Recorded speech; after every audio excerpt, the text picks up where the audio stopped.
Welcome back to another episode of Rock Boys Football. Saturday afternoon, the USC commitment sweatshirt comes back out. Three-star defensive lineman Malik Brooks committing to USC. Now, I want to start this conversation with just putting the star ranking aside. I think oftentimes when as much recruiting as we talk, sometimes we get too wrapped up in how many stars are next to the name. I think it's really important when you're talking about Malik Brooks to recognize the context here. Number one, these kind of bodies, they're just not all that prevalent in the 2026 cycle. I mean, you look at the top defensive linemen in the country, one, it's just not that strong of a cycle. And I think number two, there ain't that many big defensive linemen. So when you have the opportunity in this 2026 cycle to go land a guy that looks like Malik Brooks at 6'4", 315, you do it every single time, especially when he's from Southern California, which is where Malik Brooks is at. And I think lastly, look at Chad Bowden. We talked about this when Chad Bowden took the job at USC. He is going to build the line of scrimmage through the high school ranks. He's going to grab a lot of bodies that look like Malik Brooks.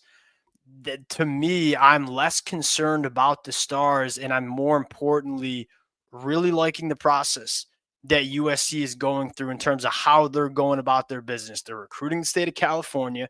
They're grabbing the big bodies in this 2026 class. And I think the last thing is that this is not a settle for USC. They're taking this kid's commitment in late March. This is very early on in the cycle. They are in it for some of the better defensive linemen that we see in the country, most notably a guy like Tom. This is not, oh, shoot, we missed on our top prospects on the defensive line. We got to settle for Malik Brooks. This is more of, hey, Coach Henny's seen this kid play, has had him on campus a bunch, has done his due diligence and say, oh, we want this kid in our 2026 cycle. I think sometimes we get too wrapped up in the stars. I think when you take into account the context of what 2026 looks like for USC and how rare these kind of bodies are across the country, you take this body every single day of the week. Now, I want to get a little bit more into Malik Brooks. I want to talk about what this means for Tom. I want to talk a little bit about David Bailey as well. Before we get into it, as always, just want to give a shout out to the USC fans. It's been so fun talking this program, whether it's spring practice, whether it's the recruiting trail, and the amount of support that y'all have shown the fellas over the last couple of weeks it's been amazing. Can't thank you guys enough. There's nothing I'd rather be doing on my Saturday afternoon than talking some USC recruiting. Appreciate you guys. If y'all do enjoy the content, consider subscribing to the channel. Without further ado, let's get into it. Now, we got a couple other things to talk about, so I don't want to get into the film of Malik Brooks. It's also the film that I have access for Malik Brooks it's really hard to see, quite frankly. So I don't know if that's the best use of our time. But from what I've seen of Malik Brooks, 6'4", 312, pretty fluid athlete for that size. But I think most notably, this is that dirty work interior defensive lineman. He is really strong at the point of attack. He does not get moved by double teams. These kind of players are really important. Yeah, they fly under the radar a little bit because they're not filling it up in the box score. These bodies are important. You look at every single elite defense in college football, they have these kind of players. He's not going to be a guy that goes for 10 sacks, 15 TFLs in a season, but he's going to be a linebacker's best friend. And what I mean by that is he's going to be strong at the point of attack. He's going to not allow double teams to work up to the linebackers.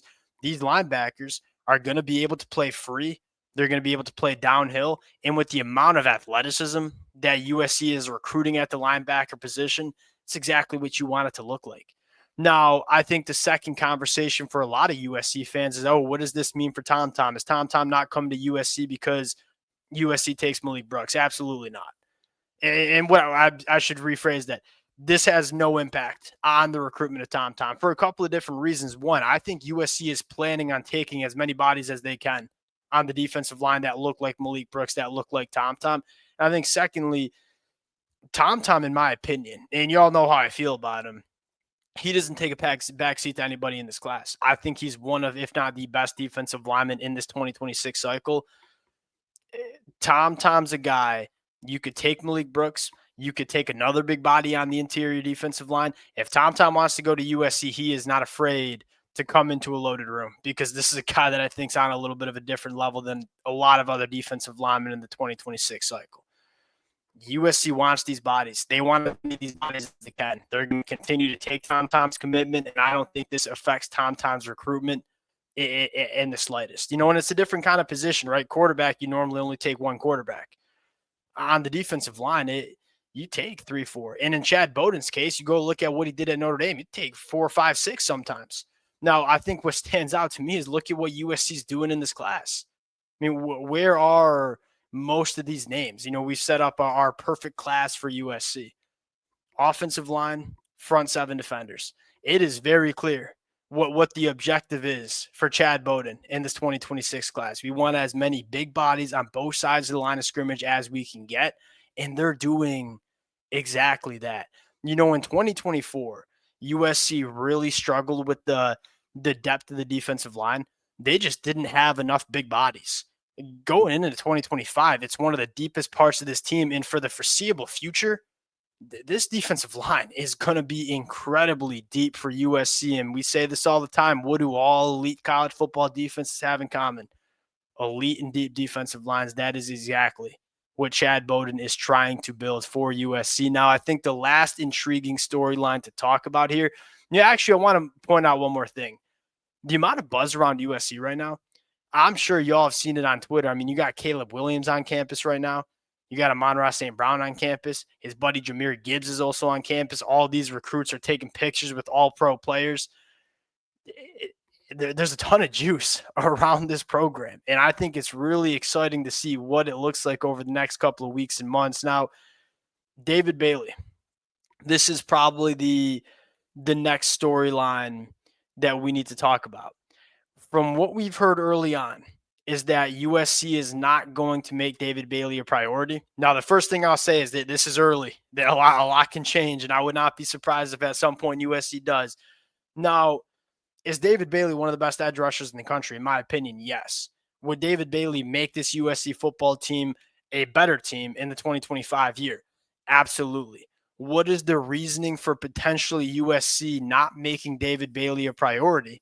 I think it would have to do with, hey, we want to build this thing the right way. When you look at getting David Bailey, yeah, he's going to make your team better in 2025, but he's a 6-month rental. He's going to play 1 year for USC, and he's going to go to the NFL draft.